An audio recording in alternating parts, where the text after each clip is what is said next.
Cerita diawali dengan memperlihatkan seorang remaja dan penjaganya yang tinggal di hutan belantara. Entah siapa mereka berdua, tapi tiba-tiba ada seekor hewan buas yang menewaskan si penjaga, sehingga si remaja pun langsung lari ke dalam hutan dan harus tertangkap oleh seseorang yang pastinya bukan manusia.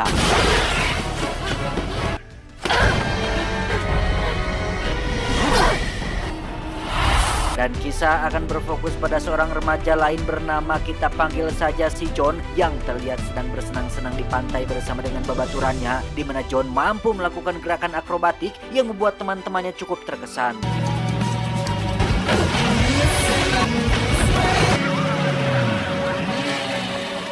Saat sedang berpesta sambil berapi unggun, John pun di SMS oleh salah satu gadis yang mengajaknya untuk ibak sareng alias mandi bareng di pantai, di mana saat sedang mengeem itulah John tiba-tiba merasakan sakit pada betisnya disertai kemunculan sebuah cahaya yang persis seperti yang dialami oleh remaja di awal. Bukannya membantu, teman-temannya justru malah merekam kejadian tersebut.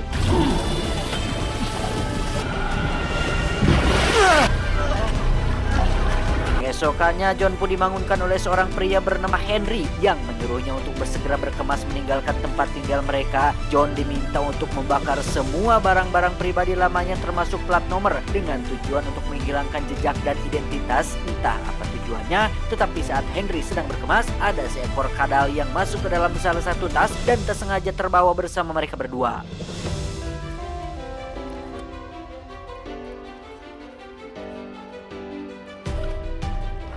Dalam perjalanan menuju tempat baru itulah akhirnya terungkap jika John dan Henry bukanlah penghuni asli planet bumi alias bukanlah manusia, melainkan alien yang berasal dari planet bernama Lorien. Sama seperti si remaja di awal, John juga memiliki pengawal pribadi alias penjaga, yaitu Henry, yang selalu menjaga dan melindungi John dari kejaran kelompok pemburu yang dijuluki sebagai kaum Mogadorian, yang punya tujuan utama untuk menghabisi seluruh kaum planet Lorien sampai tak tersisa.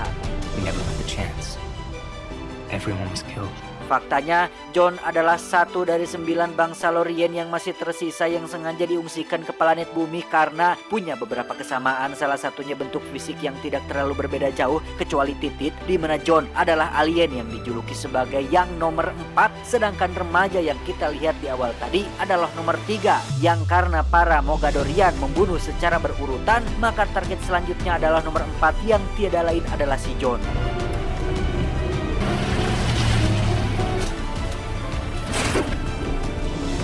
Tiba di tempat baru dengan identitas yang baru, Henry pun menyiapkan semua yang dibutuhkan oleh si John seperti berkas-berkas untuk mendaftar di sekolah SMA yang baru, di mana Henry selalu mengingatkan John untuk tetap low profile, jangan menarik perhatian, jangan pernah tergoda untuk jadi pusat perhatian, jangan menonjol, jangan pacaran, jangan eskul, jangan les, jangan coli, jangan sok pintar, jangan ikutan hal-hal yang bersifat di luar sekolah, karena jika sampai John dikenal oleh banyak orang, bahkan wajahnya difoto dan diupload ke media sosial, maka itu akan memperbesar kemungkinan untuk para kaum Mog melacak keberadaannya. I don't want to be original. I want to be invisible.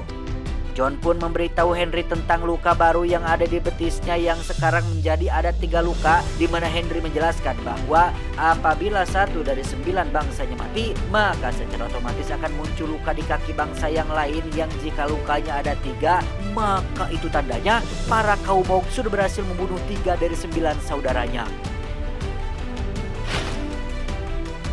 Tak hanya itu, Henry juga memiliki sebuah software khusus atau aplikasi khusus yang bisa mendeteksi wajah si John, yang apabila ada foto atau gambar yang sesuai dengan bentuk wajahnya, maka software tersebut akan secara otomatis menghapus gambar tersebut dari internet.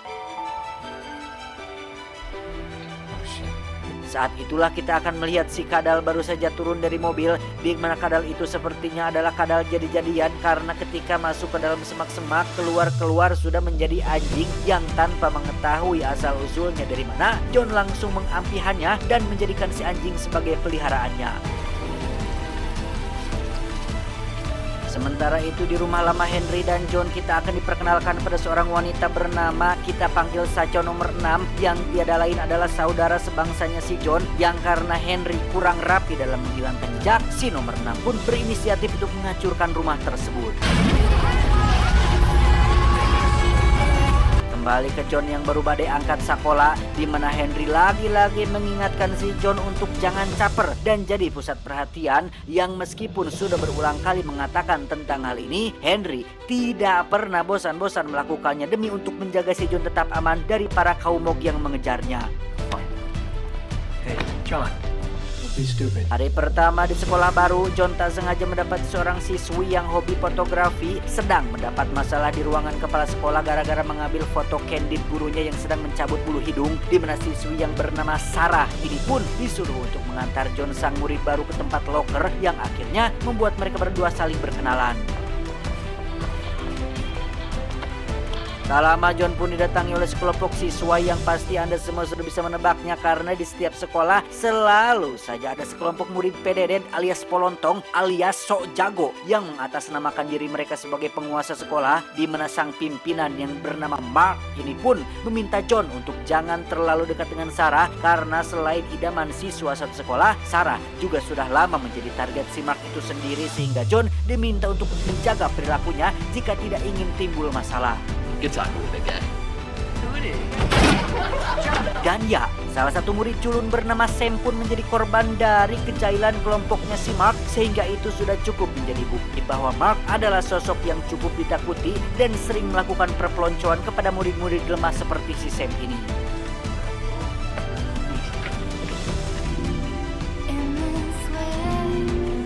Saat jam istirahat, John yang dilarang berbaur terlalu dekat dengan orang lain pun memilih untuk duduk sendirian. Namun ketika melihat Sam kembali dijaili oleh si Mark, John yang tak tahan pun memutuskan untuk bertindak dan tak sengaja melemparkan bola mereka dengan power yang cukup besar.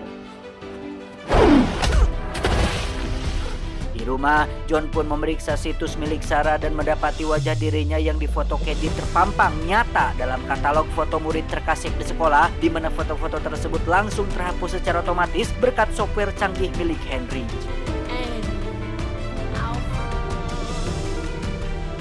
Sementara itu di rumah lama mereka, kaum Mog nampak sedang memeriksa puing-puing yang dibakar oleh si nomor 6, yang karena kaum ini memiliki indera penciuman yang sangat tajam, mereka bisa dengan mudah mengetahui jika John belum mati dan hanya pindah ke tempat yang lain. Kembali ke John yang sedang berada di kelas, di mana dia mengalami suatu fenomena aneh tepat saat si Mark terus saja nyerocos menantangnya melakukan duel. Entah apa yang terjadi, kedua telapak tangannya mengeluarkan semacam cahaya aneh sehingga John yang panik pun segera keluar dan ditemukan oleh Henry yang datang untuk menjemputnya.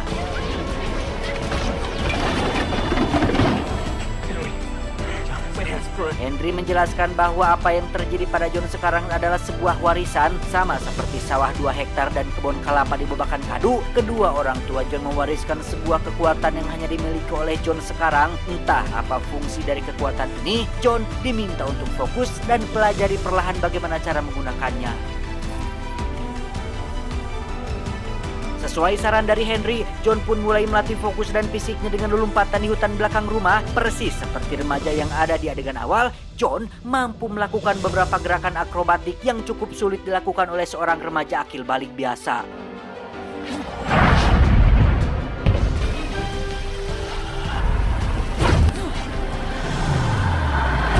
Lain, para kaum Mog terlihat sudah sampai di kota ini dan menyamar menjadi manusia untuk bisa belanja daging di Yulimart, di mana daging-daging tersebut rupanya adalah untuk diberikan kepada hewan peliharaan mereka yang ukurannya pastinya sangat besar, dan itu terlihat dari bagaimana mobil kontainer mereka yang bergoyang-goyang.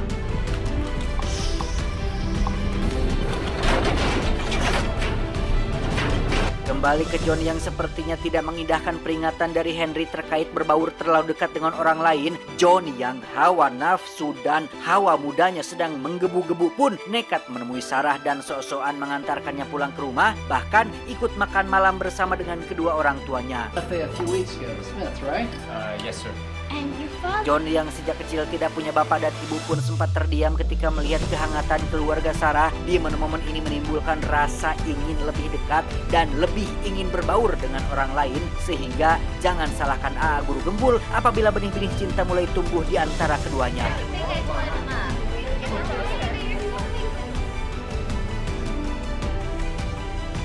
Keesokan paginya di sekolah, John dan Sam pun mendapat kejutan yang tak menyenangkan ketika Mark menjaili mereka berdua di ruang locker, di mana John sempat akan bertindak dengan tangannya renteng ke hadapan si Mark. Namun ketika dirinya menjadi pusat perhatian, John pun tidak jadi membalas perbuatannya.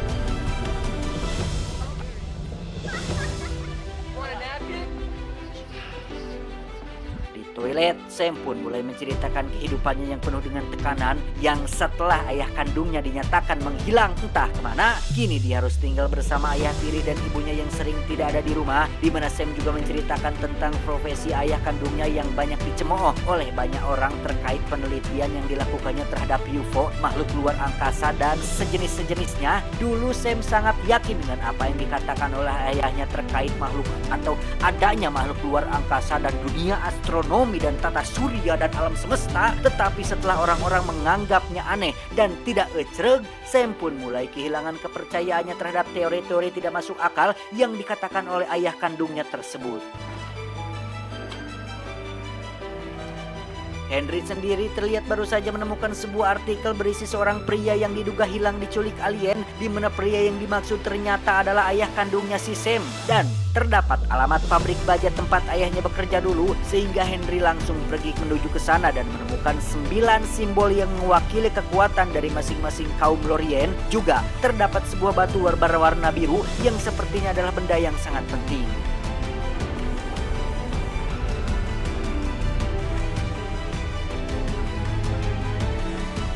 Saat sedang berbahan di rumah, John mendapat SMS dari Sarah yang mengajaknya pergi ke pasar malam, di mana John nampak sudah tidak begitu bersemangat menemuinya gara-gara kejadian tadi siang. Memang bukan salah Sarah, tetapi apa yang terjadi kepada Sam dan dirinya dipicu oleh kekesalan si Mark yang cemburu apabila mereka berdua terlalu dekat. Tetapi setelah bertemu, Sam yang dalam hati kecilnya bogoh pun akhirnya dibuat meleleh, dan ujung-ujungnya mereka berdua masuk ke rumah hantu bersama-sama untuk bersenang-senang bersama. Awalnya mereka bersenang-senang dengan beberapa jumpscare yang dibuat oleh para jurik buatan, namun semuanya berubah ketika muncul beberapa orang bertopeng yang menculik Sarah dan menghajar John secara keroyokan. Yang tepat saat saya mengawasinya dari kejauhan, John yang kesal pun bangun dan mulai menggunakan kekuatannya untuk membalas mereka semua.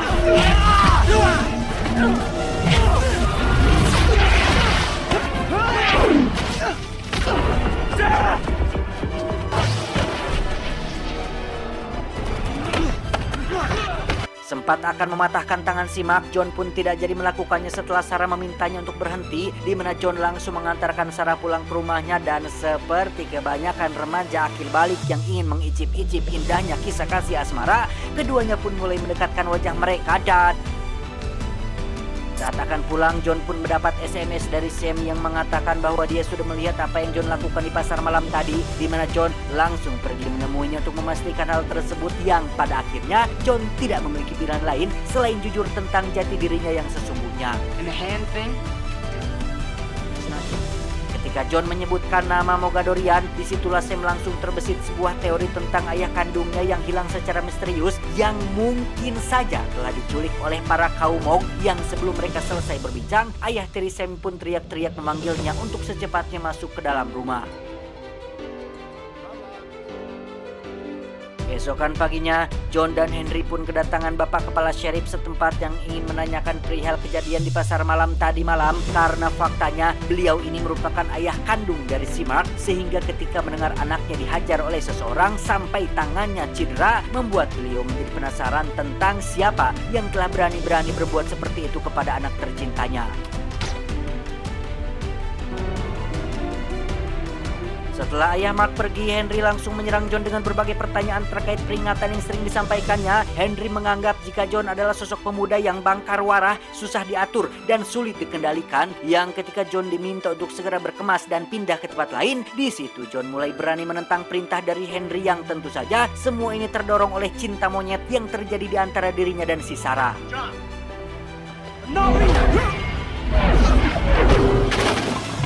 Dan ya, perkelahian mereka berdua pun tak sengaja membangkitkan fungsi dari kekuatannya yang ternyata mampu mengeluarkan semacam medan energi yang dapat menggerakkan objek apapun.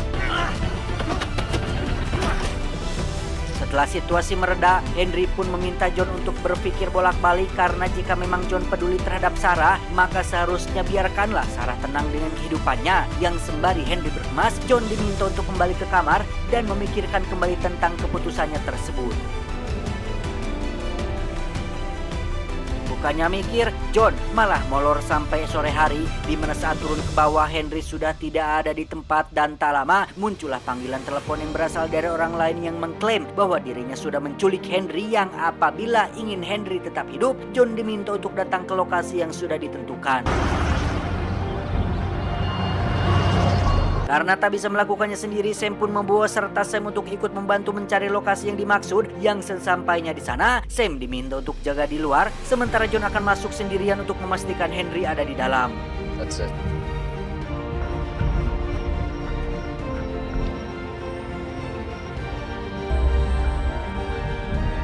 Sungguh berguna sekali cahaya pada telapak tangannya karena John tidak perlu menggunakan flashlight ataupun senter untuk penerangan. Yang ketika sudah menemukan Henry yang sedang terikat, tiba-tiba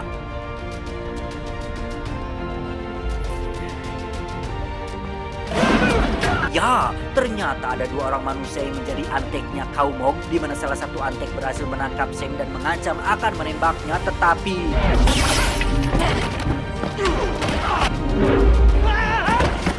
setelah melumpuhkan kedua antek tersebut, mereka bertiga pun segera masuk ke dalam mobil untuk secepatnya pergi dari sana. Yang ketika mobil tak mau menyala, muncullah satu kaum Mog yang langsung melompat dan berhasil menusuk Henry tepat di dadanya.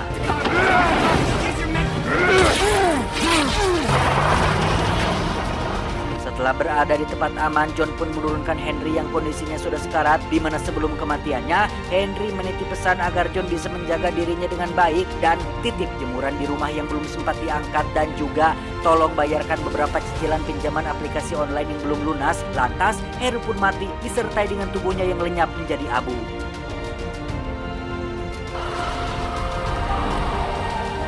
Sementara di lokasi sebelumnya, si kedua antek yang sudah siuman pun dimintai pertanggungjawaban atas kegagalan mereka menahan John dan Henry, di mana sang komandan menunjukkan sebuah bola kecil sebesar kelereng yang terdapat pemotong yang sangat tajam dan memasukkan bola tersebut ke dalam mulut si antek sebagai hukuman atas kegagalan yang mereka perbuat. Kembali ke John yang sedang melihat-lihat batu biru pemberian Henry, di mana Sam yang pernah melihat batu semacam itu pun langsung teringat dengan batu yang sempat dia ambil dari tempat penyimpanan ayahnya, sehingga Sam diminta untuk pulang ke rumah ambil batu tersebut, sementara John akan pergi ke rumah siswi yang sedang berpesta untuk berpamitan kepada Sarah yang ada di sana.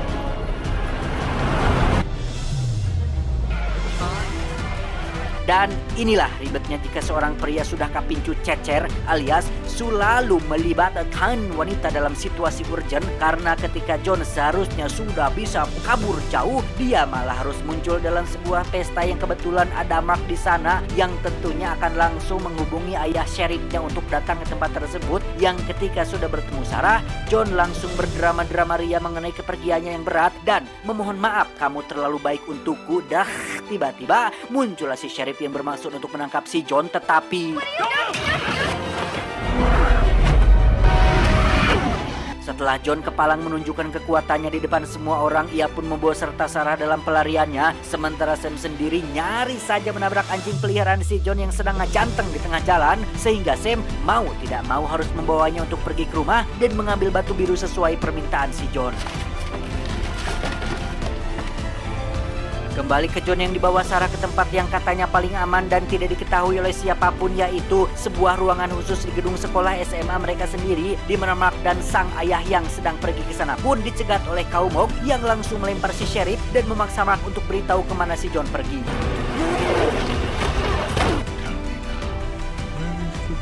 Setibanya di sekolah, kaum Mog langsung melempar si Mark tepat ke kaca jendela, di mana John dan Sarah yang melihat hal itu pun langsung lari menuju ruangan lain, dan tiba-tiba ya, muncullah nomor 6 yang datang untuk menyelamatkan si John, di mana nomor 6 ini memiliki kekuatan spesial yang berbeda dengan si John, yakni dapat melakukan teleportasi jarak dekat yang tentunya akan membuat musuh menjadi kebingungan.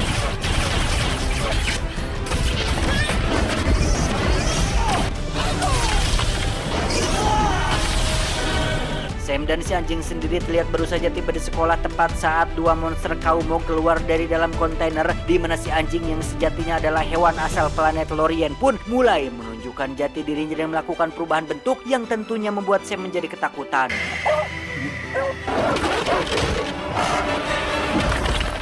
Sam pun lari menuju John dan yang lain yang ketika mereka sedang bercengkrama di saat-saat yang tidak tepat, tiba-tiba saja muncul monster lain disusul dua kaum yang datang untuk menyerang, di mana John meminta mereka semua untuk kabur, sementara dirinya akan memancing si monster ke tempat lain.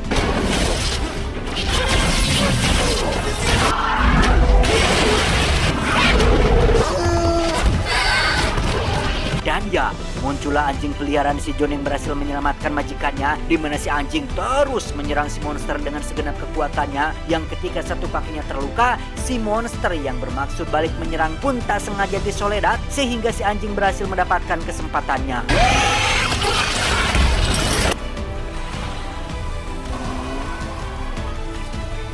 Berlokasi di lapangan sekolah, John dan nomor 6 pun berkolaborasi untuk mengalahkan kaum Moog yang dengan dua kekuatan yang berbeda. Mereka berdua pun berhasil mengalahkan mereka, menyisakan hanya si komandannya saja.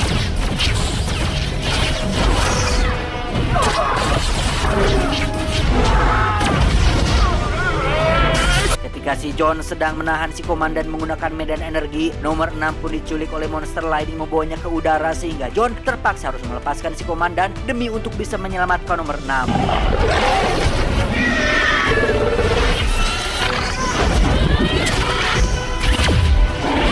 Dan ya, si komandan akhirnya berhasil mendapatkan si John dan tinggal membunuhnya saja tanpa harus bercakap-cakap dulu, dan entah seberapa pentingnyakah berbicara sebelum membunuh, karena hal itu justru malah membuat si komandan kehilangan kesempatan ketika nomor 6 berhasil melakukan teleportasi tepat saat John meledakkan peluru yang ada pada tubuh si komandan. Tuh kan?